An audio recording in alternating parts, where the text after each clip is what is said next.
தமிழ்நாடு நாள். செந்தமிழ் நாட்டின் நிலப்பரப்பின் எல்லைகள் வரலாற்றுக்கு முற்பட்ட காலம், சங்க காலம் என ஒவ்வொரு காலகட்டத்திலும் பல்வேறு மாறுதலுக்கு உள்ளாகி இருப்பதையும், வரலாற்றுக்கு முற்பட்ட காலத்திலிருந்தே தனித்த பெருமையுடன் விளங்கிய தமிழரின் எல்லையை இவ்வளவுதான் என்று வரையறை செய்ய இயலாத அளவுக்கு உறவின் எல்லையாக உலகத்தையும், வெற்றிகளின் எல்லையாக இமயத்தையும், நாட்டின் எல்லைகளாக வடக்கில் வேங்கடத்தையும் கொண்டு வாழ்ந்தார்கள் என்பதையும் சங்க இலக்கியங்களின் வாயிலாக அறிய முடிகிறது. பண்டைய தமிழ்நாட்டின் நில எல்லைகள் தற்போது உள்ள குமரி முனைக்கு தெற்கே உள்ள கடலுக்கு அப்பாலும் வெகு தூரம் பரவியிருந்ததை அறிய முடிகிறது. பாண்டிய மன்னன் ஆட்சி செய்த நாட்டின் பகுருளி ஆறும் குமரி மலையும் கடற்கோள்களால் மூழ்கிவிட்டதால் தன்னுடைய நாட்டு எல்லையை பெருக்குவதற்காக வடக்கு நோக்கி படையெடுத்து சென்றதை பகுருளி ஆற்றுடன் பன்மலை அடுக்கத்து குமரி கோடும் கொடுங்கடல் கொள்ள வடதிசை கங்கையும் இமயமும் கொண்டு தென் திசை ஆண்ட தென்னவன் வாழி என்று பாடுகிறது சிலப்பதிகாரம். வடா அது பனிபடு நெடுவரை வடக்கும், தெனா அது உருகெழு குமரியின் தெற்கும், குணா அது கரைபொரு தொடுகடல் குணக்கும், குடா அது தொன்று முதிர் பவ்வத்தின் குடக்கும் என்னும் புறநானூற்று வரிகளில் பாண்டியன் பல்யாக சாலை முதுகுடுமி பெருவழுதியின் ஆட்சி எல்லை வடக்கே இமயத்தையும் கடந்து குமரியின் தெற்கு எல்லைக்கு அப்பாலும் பரவியிருந்தது என்று காரிக்கிழார் தெரிவித்துள்ளார். தென்குமரி வடபெருங்கல் குணக்குட கடலா எல்லை என்னும் புறநானூற்று வரிகளில் சேரர்கள் வடக்கில் உள்ள இமயத்தையும் தெற்கில் உள்ள குமரியையும் ஆண்டதாக குறும்கோழியூர் கிழார் குறிப்பிட்டுள்ளார். அதேபோல தென்குமரி வடபெருங்கல் குணகுட கடலா எல்லை தொன்று மொழிந்து தொழில் கேட்ப வெற்றமொடு வெறுத்து ஒழுகிய கொற்றவர்தம் கோன் ஆகுவை என்று மதுரை காஞ்சி பாடுகிறது. அதன் வாயிலாக பாண்டியன் நெடுஞ்செழியன் ஆட்சி எல்லையை மாங்குடி மருதனார் குறித்துள்ளார். சங்க காலத்தில் தமிழ்நாட்டை தமிழ் மன்னர்கள் ஆட்சி செய்த பிறகு சில நூற்றாண்டுகள் அயலார் ஆட்சி செய்துள்ளனர். 9ஆம் நூற்றாண்டில் மீண்டும் தமிழ் அரசாகிய சோழர்களின் ஆட்சி தமிழர் நாட்டில் எழுச்சி பெற்றது. 12ஆம் நூற்றாண்டு வரை சிறப்புடன் விளங்கிய சோழர்கள் காலத்தில் அவர்களின் ஆட்சி எல்லை தென்னாடுக்கும் அப்பால் இந்தியா முழுமைக்கும் பறந்து விரிந்துள்ளது. தெற்காசியா முழுமைக்கும் சோழ பேரரசை அவர்கள் நிறுவினார்கள். அதன் பிறகு மாலிகாப்பூர் படையெடுப்பு, விஜயநகர மன்னர்களின் ஆட்சி, நாயக்கர்களின் ஆட்சி என்று தமிழ்நாட்டில் தமிழர் அல்லாதார் ஆட்சி நடைபெற்றது. நாயக்க மன்னர்கள் தெலுங்கை தாய்மொழியாக கொண்டவர்கள் என்பதால் அவர்களின் ஆட்சி காலத்தில் தெலுங்கு மக்கள் தமிழ்நாட்டின் தென்கோடி வரை குடியேறி இருக்கிறார்கள். நாயக்கர்கள் ஆட்சிக்கு பிறகு ஆங்கிலேயர் ஆட்சி வரை தெலுங்கு மொழி பேசுவோரே பல இடங்களில் பாளையக்காரர்களாகவும் குறுநில ஆட்சியாளர்களாகவும் நிலக்கிழார்களாகவும் இருந்துள்ளனர். ஆங்கிலேயர்கள் தங்களின் ஆட்சி வசதிக்காக இந்தியாவை ஒரே நாடாக ஆக்கினார்கள். அதற்கு இந்தியா என்ற பெயரும் சூட்டினார்கள். இந்தியா முழுவதும் கூட்டாட்சி நிலை பெற்றிருக்க வேண்டுமானால் மாநிலங்கள் மொழி அடிப்படையில் பிரிக்கப்பட்டு அந்தந்த மாநிலங்களின் ஆட்சி நிர்வாகத்தை அந்த மாநில மக்களே நடத்த வேண்டும் என்று அறிஞர்கள் எண்ணினார்கள். இந்திய விடுதலைக்கு பிறகு இந்த எண்ணம் நாடெங்கும் பேரெழுச்சி கொண்டது. பல்வேறு மாகாணங்களாக இருந்த இந்திய பகுதிகளில் பல மொழி பேசும் மக்கள் வாழ்ந்து வந்தனர். ஒவ்வொரு மொழி பேசும் மக்களும் தங்கள் மொழி சார்ந்த மாநிலங்களை அமைக்க விரும்பினார்கள். கிபி 1918ஆம் ஆண்டு வெளியிடப்பட்ட மாண்டேகு செம்சுபோர்டு அறிக்கையில் அவரவர் மொழிக்கு ஏற்ப மாநிலங்கள் அமைக்கப்பட வேண்டும் என்று வலியுறுத்தப்பட்டது. கிபி 1930ஆம் ஆண்டு வெளியான சைமன் கமிஷன் அறிக்கையும் மொழிவழி மாநிலங்கள் அமைக்கப்பட வேண்டும் என்று வலியுறுத்தியது. ஆங்கிலேயர் ஆட்சி காலம் முதல் இந்திய விடுதலைக்கு பிறகு கிபி 1953ஆம் ஆண்டு வரை தமிழ்நாடு சென்னை மாகாணத்தின் ஒரு பகுதியாக இருந்தது. ஆந்திராவின் பகுதிகளும் மலபார் மாவட்டமும் தென் கன்னட பகுதிகள் போன்றவையும் சென்னை மாகாணத்தோடு இணைக்கப்பட்டிருந்தன.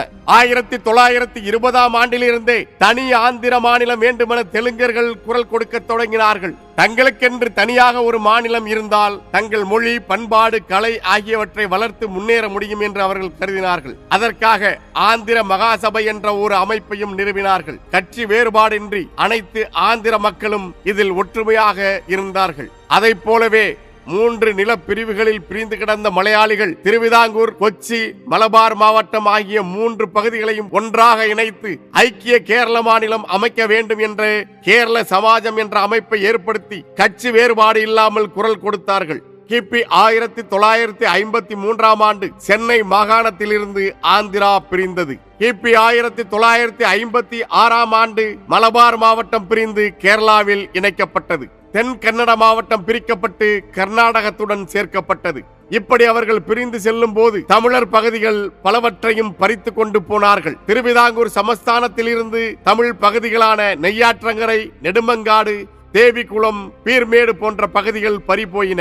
மலபார் மாவட்டத்தில் இருந்த பாலக்காடும் கொல்லங்கோடு வனப்பகுதியும் பறிகொடுக்கப்பட்டது. கொள்ளைகாலம் வட்டத்தின் தென்பகுதியையும் கன்னடர்கள் பறித்து கொண்டு போனார்கள். 1000 ஆண்டுகளுக்கு மேலாக தமிழர்களின் பகுதியாக தொடர்ந்து விளங்கி வந்த கோலார், தங்கவயல், பெங்களூர் நகர பகுதி போன்றவற்றின் மீதும் தமிழ்நாட்டு அரசியல் கட்சி தலைவர்கள் உரிமை கொண்டாட தவறியதால் நாம் அவற்றை இழந்தோம். சங்க காலம் முதல் நமது வட எல்லையாக இருந்த வேங்கடத்தை ஆந்திரர்கள் பறித்துக் கொண்டார்கள். ஆந்திராவை போலவே கேரளாவில் காங்கிரஸ் தலைவர் கேளப்பன், பிரஜா சோசலிஸ்ட் தலைவர் பட்டம் தானுபிள்ளை, கம்யூனிஸ்ட் கட்சி தலைவர் AK கோபாலன் ஆகியோர் கட்சி வேறுபாடுகளை கடந்து ஒன்றுபட்டு நின்றார்கள். டெல்லியில் பிரதமர் நேருவுக்கு நெருக்கமாக இருந்த VK கிருஷ்ணமேனன், வெளியுறவுத்துறை செயலாளராக இருந்த KPS மேனன், உள்துறை செயலாளராக இருந்த VP மேனன் மற்றும் டெல்லியில் இருந்த மலையாள தலைவர்களும் உயர் அதிகாரிகளும் கேரள மாநிலத்தை உருவாக்குவதிலும் தமிழ்நாட்டைச் சேர்ந்த பகுதிகளை பறித்து கேரளாவோடு இணைப்பதற்கும் முனைந்து செயல்பட்டார்கள். மாநிலங்களை சீரமைப்பதற்கு நீதிபதி பசல் அலி தலைமையில் கிபி 1953 ஆண்டு டிசம்பர் 22 நாள் ஒரு குழு அமைக்கப்பட்டது. NK குன்ஸ்ரு, KM பணிக்கர் ஆகியோர் அதன் உறுப்பினர்களாக நியமிக்கப்பட்டார்கள். இந்த குழு ஒவ்வொரு மாநிலத்திற்கும் சென்று அங்குள்ள நிலவரங்களை ஆய்வு செய்து தனது அறிக்கையை கிபி 1955 ஆண்டு செப்டம்பர் 30 நாளுக்குள் சமர்ப்பிக்க வேண்டும் என்று குறிப்பிடப்பட்டது. எல்லா மாநிலங்களுக்கும் சென்று அங்கே வாழும் மக்களின் கருத்தறிந்து முடிவெடுப்பதற்கு அந்த குழுவுக்கு முழு அதிகாரம் வழங்கப்பட்டிருந்தது. ஆந்திரா மற்றும் கேரளாவை சேர்ந்த கட்சி தலைவர்கள் கட்சி வேறுபாடுகளுக்கு அப்பாற்பட்டு மொழி உணர்வோடும் இன உணர்வோடும் ஒன்றுபட்டு நின்றபோது தமிழ்நாட்டு அரசியல் கட்சி தலைவர்கள் தமிழ்நாட்டு எல்லை பகுதிகள் பறிபோவதை பற்றி கவலைப்படாமல் இருந்தார்கள். தமிழகத்தின் பலமான எல்லை பகுதிகளை நாம் இழந்ததற்கு நமது அரசியல் கட்சி தலைவர்களே காணப்பட்ட அக்கறையின்மைதான் காரணம். எதை இழந்தாலும் ஓர் இனம் தனது சொந்த மண்ணை இழக்கக்கூடாது என்பதற்கு பாலஸ்தீனிய அராபியர்கள் பறிகொடுத்த மண் வரலாற்று சான்றாக விளங்குகிறது. தமிழ்நாட்டில் இருந்த அரசியல் கட்சி தலைவர்களின் அலட்சியம்தான் மொழி வழி மாநில சீரமைப்பு நடைமுறைக்கு வந்த பிறகும் கூட தமிழ்நாட்டில் தெற்கிலும் வடக்கிலும் எல்லை மாறுபாடு ஏற்பட்டதற்கு மிக முக்கியமான காரணமாக இருந்தது. கேரளா, கர்நாடகா பிரிந்து தமிழ்நாடு அமைக்கப்பட்ட பிறகும் தமிழர்கள் வாழும் பகுதிகள் பிற மாநிலங்களுக்கு உரியதாக எல்லைகள் அமைக்கப்பட்டன. தமிழ்நாட்டின் தென்முனையான குமரி மாவட்ட பகுதிகளோடு திருவிதாங்கூரில் இருந்து பிரிந்து தமிழகத்தோடு தக்க வைத்துக் கொள்வதற்கு குமரி பகுதி மக்கள் கடுமையாக போராடினார்கள். அதே போன்று வேங்கடம் சார்ந்த பகுதிகளை தமிழ்நாட்டில் இருந்து பறித்து செல்வதை வட தமிழ்நாட்டு மக்கள் கடுமையாக எதிர்த்தார்கள். இன்று தமிழ்நாட்டின் வட எல்லையாக திருத்தணியும் தெற்கு எல்லையாக கன்னியாகுமரியும் இருக்கின்றன. இவற்றை நாம் எல்லைகளாக பெறுவதற்கு பல தமிழர்கள் உயிரை தியாகம் செய்திருக்கிறார்கள். பலர் தங்கள் வாழ்க்கையையே போராட்டமாக ஆக்கிக் கொண்டார்கள். அந்த வீர தியாகிகள் இல்லை என்றால் திருத்தணியும் தென்குமரியும் தமிழர்களுக்கு சொந்தமில்லாமல் போயிருக்கும். சங்க காலத்தில் சிறப்புற்று விளங்கிய சேரநாடு திருவிதாங்கூர் சமஸ்தானமாக விளங்கினாலும் அந்த பகுதி முழுவதும் வாழ்ந்து வந்த தமிழ் மக்கள் கொஞ்சம் கொஞ்சமாக தெற்கு நோக்கி நகர்ந்து தென் திருவிதாங்கூரின் ஒரு பகுதியில் மிகுதியாக வாழ்ந்தார்கள். அப்பகுதியில் வாழ்ந்த தமிழ் மக்கள் 2ஆம் தர குடிமக்களாக கருதப்பட்டார்கள். பல நூற்றாண்டாக ஒதுக்கப்பட்ட தமிழ் மக்கள் தங்கள் உரிமைகளை பெற வேண்டும் என்றால் கூட்டாக செயல்பட வேண்டும் என்ற முடிவுக்கு வந்தார்கள். அவ்வாறு கூட்டாக செயல்படுவதற்கு நெய்யூரில் மார்சல் நேசமணியும் அவரது நண்பர்களும் சேர்ந்து தமிழ் மக்களின் நலன்களை பாதுகாக்க திருவிதாங்கூர் தமிழ்நாடு காங்கிரஸை தொடங்கினார்கள். திருவிதாங்கூரில் உள்ள தமிழர்கள் வாழும் பகுதியை தமிழ்நாட்டுடன் சேர்க்க இந்த இயக்கம் பாடுபட்டது. அதன் விளைவாகவே கன்னியாகுமரி மாவட்டமும் செங்கோட்டையும் கிபி 1956 ஆண்டு நவம்பர் 1 நாள் தமிழ்நாட்டுடன் இணைக்கப்பட்டன. பல்வேறு போராட்டங்கள், சாலை மறியல்கள், போராட்டக்காரர்கள் மீது நடத்தப்பட்ட துப்பாக்கி சூட்டால் ஏற்பட்ட உயிரிழப்புகள், படுகாயங்கள், போராடியவர்கள் மீது புனையப்பட்ட பொய் வழக்குகள், சிறை தண்டனைகள் என ஒரு உள்நாட்டு போர் என்று சொல்லும் அளவுக்கு பலவிதமான போராட்டங்களால் எல்லை போராட்டங்கள் எழுச்சியோடு நடத்தப்பட்டன. தெற்கெல்லை போராட்டத்தில் தோழர் ஜீவா முக்கிய பங்காற்றினார். தேசிய இன ஒடுக்குமுறைக்கு எதிரான விடுதலை போராட்டத்தில் தேசிய இன சுய நிர்ணய உரிமை இன்றியமையாதது என்று வலியுறுத்தினார் தோழர் ஜீவா.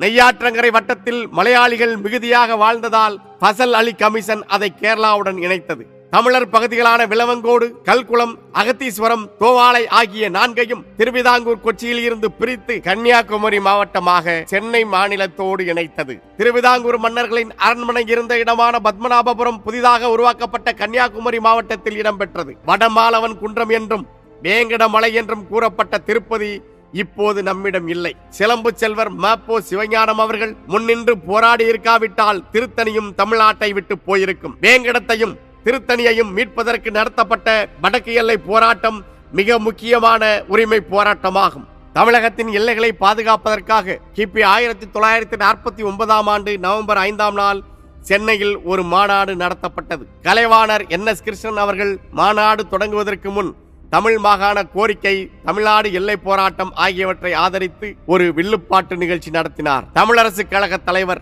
சிலம்பு செல்வர் ஐயா ம.பொ. சிவஞானம் அவர்கள் தலைமையில் வடக்கு எல்லை பாதுகாப்பு குழு ஒன்று அமைக்கப்பட்டது. இக்குழுவின் செயலாளராக கே. விநாயகம் அவர்கள் தேர்ந்தெடுக்கப்பட்டார்கள். கிபி 1911 வரை வடார்காடு மாவட்டத்தில் தான் திருப்பதி இருந்தது. வடார்காடு மாவட்டம் அளவில் பெரியதாக இருந்ததால் நிர்வாக வசதிக்காக அது இரண்டாக பிரிக்கப்பட்டது. சித்தூர், கங்குந்தி குப்பம், திருத்தணி, புத்தூர், பல்லவன் ஏரி, திருக்காலத்தி, திருப்பதி ஆகிய தமிழ் வட்டங்களை வட ஆற்காடு மாவட்டத்தில் இருந்து பிரித்து சித்தூர் மாவட்டம் என தனி மாவட்டமாக உருவாக்கினார்கள். ஆந்திராவின் கர்னூல் மாவட்டத்தில் இருந்து மதனப்பள்ளி, வாயல்பாடி ஆகிய இரு தெலுங்கு வட்டங்களையும் சித்தூர் மாவட்டத்துடன் இணைத்தார்கள். சித்தூர் மாவட்டம் தனி மாவட்டமாக ஆக்கப்பட்ட பின்னரும் வேலூர் தான் தலைநகராக தொடர்ந்தது. வேலூர் தலைநகராக தொடர்ந்தவரை சித்தூர் மாவட்டம் தமிழ் மக்கள் மிகுதியாக வாழும் மாவட்டமாகவே இருந்தது. அதன் தலைநகரம் சித்தூர் நகருக்கு கொண்டு போகப்பட்ட பிறகு தமிழ் மக்கள் மிகுதியாக வாழ்ந்த பகுதிகளான சித்தூர், புத்தூர், திருக்காலத்தி முதலான பகுதிகளில் தெலுங்கு மக்கள் படிப்படியாக குடியேற தொடங்கினார்கள். சித்தூர் மாவட்டம் ஆந்திரர்களின் மாவட்டமாக அறிவிக்கப்பட்டது. நீதி கட்சி ஆட்சிக்கு வந்தபோது எல்லா முதலமைச்சர்களும் தெலுங்கர்களாகவே இருந்தார்கள். Panagal Raja, P. Munusamy Naidu, sir K V. Reddy, Koppili Raja போன்ற ஆந்திரர்கள் முதலமைச்சராக இருந்ததால் இம்மாவட்டத்தில் வாழ்ந்த தமிழர்கள் கொஞ்சம் கொஞ்சமாக தெலுங்கு மொழி பேசுபவர்களாக ஆக்கப்பட்டார்கள். இவ்வாறெல்லாம் பல்வேறு சூழ்ச்சிகளுக்கு இடையேதான் தமிழ்நாட்டின் நிலங்கள் எல்லாம் பறிக்கப்பட்டு அண்டை மாநிலங்களுடன் சேர்க்கப்பட்டு 1956 நவம்பர் 1 தமிழ்நாடு உருவானது. அதன் பிறகும் கூட வரலாற்றிலும் இலக்கியங்களிலும் தமிழ்நாடு என்று பெயர் பெற்ற நமது மாநிலம் மெட்ராஸ் ஸ்டேட் என்றே அழைக்கப்பட்டது. அந்த சமயத்தில் மெட்ராஸ் ஸ்டேட் என்பதை தமிழ்நாடு என பெயர் மாற்றம் செய்ய வேண்டும் என்று குரல்கள் பலமாக எழத் தொடங்கின. மெட்ராஸ் மாநிலம் என்கிற பெயருக்கு பதிலாக தமிழ்நாடு என்று பெயர் சூட்ட வேண்டும் என்று சட்டமன்றத்தில் பல கட்ட விவாதங்கள் நடத்தப்பட்டன. 1956 ஜூலை 27 தமிழ்நாடு பெயர் மாற்றத்திற்காக விருதுநகரில் சுதந்திர போராட்ட வீரர் நமது மதிப்புக்குரிய தாத்தா சங்கரலிங்க நாடார் அவர்கள் சாகும் வரை உண்ணாநிலை போராட்டத்தை தொடங்கினார்கள். தொடர்ந்து 76 நாள்கள் உண்ணாவிரதம் இருந்த அவர் பல தலைவர்கள் சந்தித்து உண்ணாநிலையை கைவிட கோரிய போதும் தனது கோரிக்கையில் உறுதியாக இருந்தார். தமிழ்நாட்டில் 3 பங்கு நிலம் பிற மாநிலங்கிட்ட பறிபோகுதே, இத கேட்க யாருமே இல்லையா? தமிழ்நாடு தமிழ்நாடு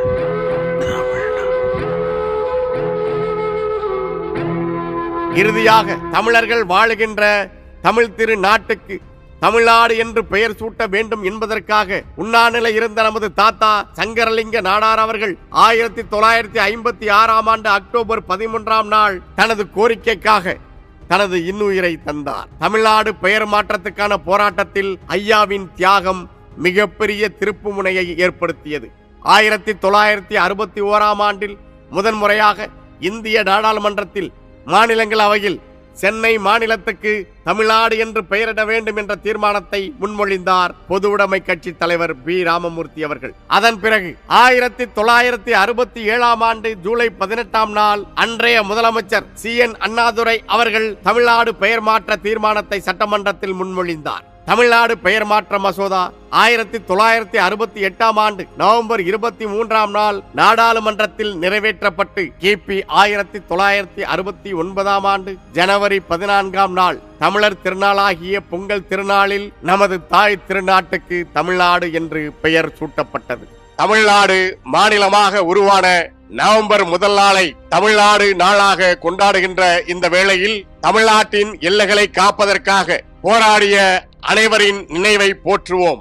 தெற்கு எல்லை போராட்டத்தை தலைமையேற்று நடத்திய வணக்கத்துக்குரிய மார்ஷல் நேசமணி அவர்கள், சாம் நத்தானியல் அவர்கள், தோழர் ஜீவா அவர்கள், PS மணி அவர்கள், காந்திராமன் அவர்கள், வேலாயுதம் பிள்ளை அவர்கள், P சிதம்பரம் பிள்ளை அவர்கள், மார்க்கண்டேயன், RK ராம், குஞ்சன் நாடார், பொன்னப்ப நாடார், தானுலிங்க நாடார், சிதம்பரநாதன் நாடார், ராமசாமி பிள்ளை, ஏ அப்துல் ரசாக், அருளப்பன் நாடார், டி செல்வம், எஸ் சாண்டி, அந்தோணி மற்றும் வடக்கெல்லை காக்கும் போராட்டத்தில் தலைமையேற்று முன்னின்ற வணக்கத்துக்குரிய சிலம்பு செல்வர் தாத்தா மாப்போ சிவஞானம் அவர்கள், தளபதி கே விநாயகம் அவர்கள், மங்களம் கிழார் அவர்கள், தமிழ் தென்றல் திரு வி கல்யாண சுந்தரனார் அவர்கள், தமிழறிஞர் தேப்போ மீனாட்சி சுந்தரனார் அவர்கள், A Rasheed, Rangasamy Mudaliar, M Thirumalai Pillai, S Thiagarajan, K Sadagopalachariar, Thanigai Subramaniam, Chinna Annamalai, கவிஞர் காமு ஷெரீப், கவிஞர் வானம்பாடி,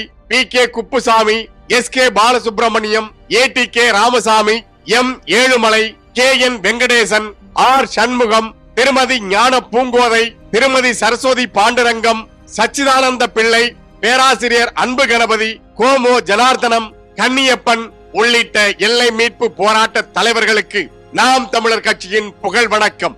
தெற்கு எல்லை காக்கும் உரிமை போராட்டத்தின் போது புதுக்கடை தொடுவெட்டியில் நடத்தப்பட்ட துப்பாக்கி சூட்டில் தமது இன்னுயிரை ஈந்த வணக்கத்துக்குரிய எல்லை போராளிகள் முத்துசாமி நாயகம், குமரன் நாடார், பீர் முகமது, அருளப்பன் நாடார், பொன்னையா நாடார், செல்லப்பா பிள்ளை, ராமையன் நாடார், ஸ்ரீ பப்பு பணிக்கர், பாளையன் நாடார் ஆகியோருக்கு நாம் தமிழர் கட்சியின் வீர வணக்கம்.